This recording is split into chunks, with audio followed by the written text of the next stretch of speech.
On July 19, 2022, the authorities in Russian-occupied Kherson reported that Ukrainian forces had struck the Antonovsky bridge over the Dnipro River.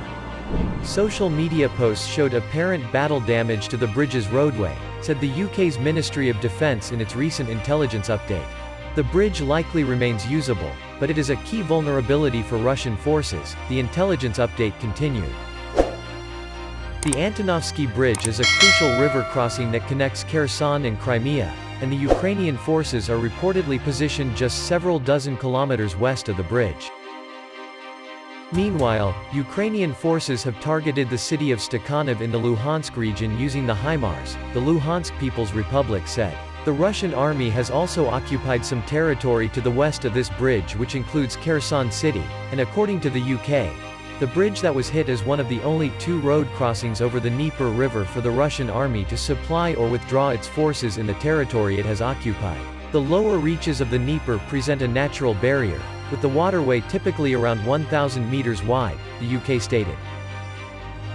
Therefore, control of Dnieper crossings will probably become a critical factor in the outcome of fighting in the region, including Kherson city, which is politically and symbolically crucial for Russia, said the UK Ministry of Defence said.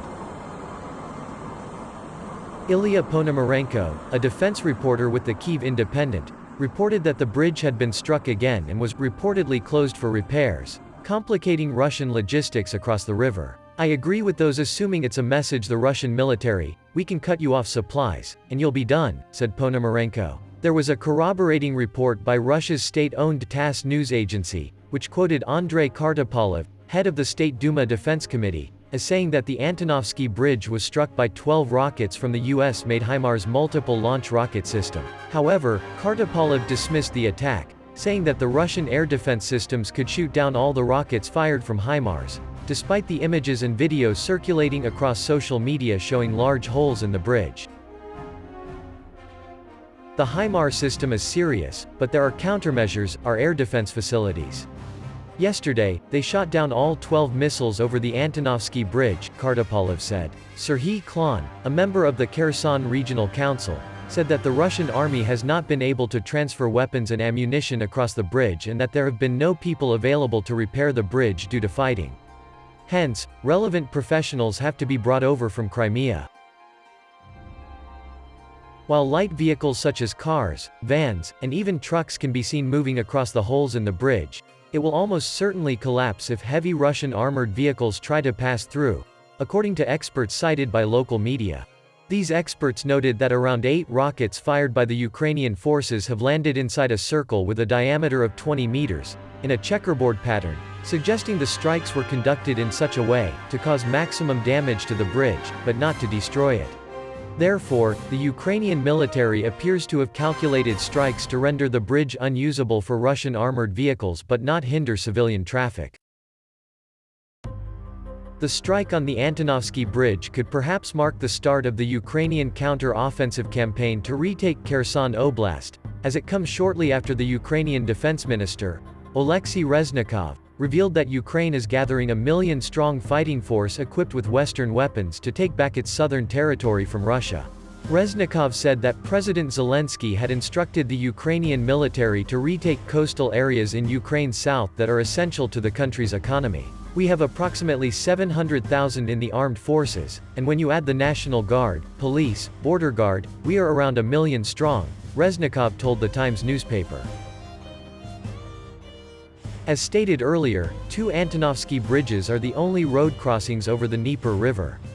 Of these, one that was struck by Ukrainian forces facilitates vehicle traffic, while the other one is for the railway located near the town of Antonovka on the edges of Kherson.